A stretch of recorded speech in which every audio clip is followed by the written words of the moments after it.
During the first couple of dates, and the time between these meetups, the days seem to rush by in a blur of passion and excitement. We're so caught up in the thrill of meeting someone new that we can't even step back and process what's going on. Although we might feel lost in this whirlwind of emotions, our relationships usually stick to a pretty common formula. Here are a few stages that almost all relationships will follow. The first stage, attraction. Our relationships first begin when we set eyes on our new partner. Although we haven't started dating yet, we feel an undeniable pull towards this enchanting new person. At this point, you might walk up and introduce yourself. Who knows, you might even start flirting, dropping a compliment here and there. And in 2019, this initial stage might not even take place in person. Many people meet someone new on social media or through a dating app. The second stage, learning more about them.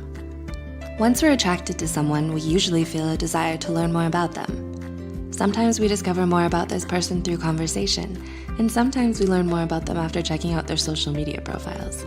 Better yet, we might even ask mutual friends for more juicy details about this new person. All of this new information helps us decide whether or not they're a good fit.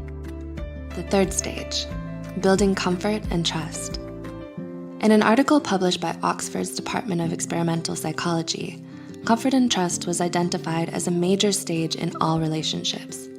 This is when both partners start to let their guards down, testing the waters to see if the relationship might be stable and sustainable in the future. During this stage, it helps if partners are honest, nonviolent, and forgiving. Interestingly, Oxford researchers stated that physical touch is incredibly effective when it comes to building trust. The fourth stage, actually going on dates. At this point, we go on dates regularly. In previous stages, we might have been a little unsure about our partners, but now we've settled into a comfortable rhythm of dating and consistently enjoying each other's company. As we date more and more, both partners build a stronger connection based on mutual interests, trust, and attraction. By the end of this stage, we're comfortable with being vulnerable around them. The fifth stage, seduction. According to that same Oxford study, seduction is one of the final stages of a relationship. This is where we truly open ourselves to the possibility of passionate intimacy. According to Oxford researchers, women need more time to develop this emotional connection when compared to men. When we reach this stage, we stop thinking of ourselves as singular beings. Instead, we start to become one with our partners. We feel their emotions and understand their experiences on a deeper level, as if they were our own. The sixth stage, the honeymoon phase. Most of our viewers are probably familiar with this phase of a relationship.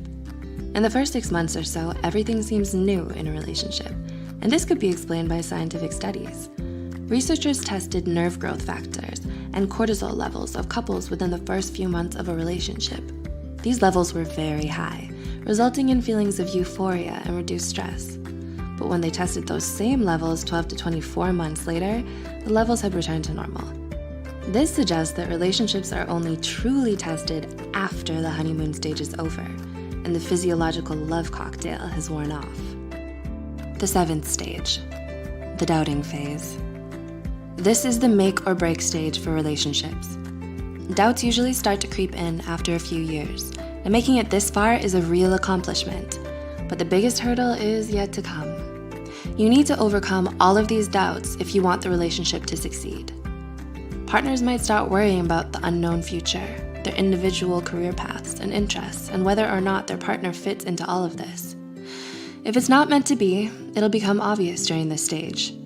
In this current age of social media, it's very easy to start comparing our own relationships to other perfect couples we see online. This makes the stage of doubts even tougher to get through in 2019. The eighth stage, commitment and stability. Once you reach this stage, you're home free. After many, many years, you're completely and unconditionally in love with each other. You know each other better than any other person on earth, and you regularly find yourself predicting each other's actions and knowing what to say to comfort your partner during stressful times. Most importantly, you don't take each other for granted. You're happy with the direction of the relationship, and you might even start building projects and creating things together. Who knows? Maybe a family? Let us know if you agree with our 8 stages of dating. For watching. If you have learned something, please subscribe to our channel and give it a thumbs up.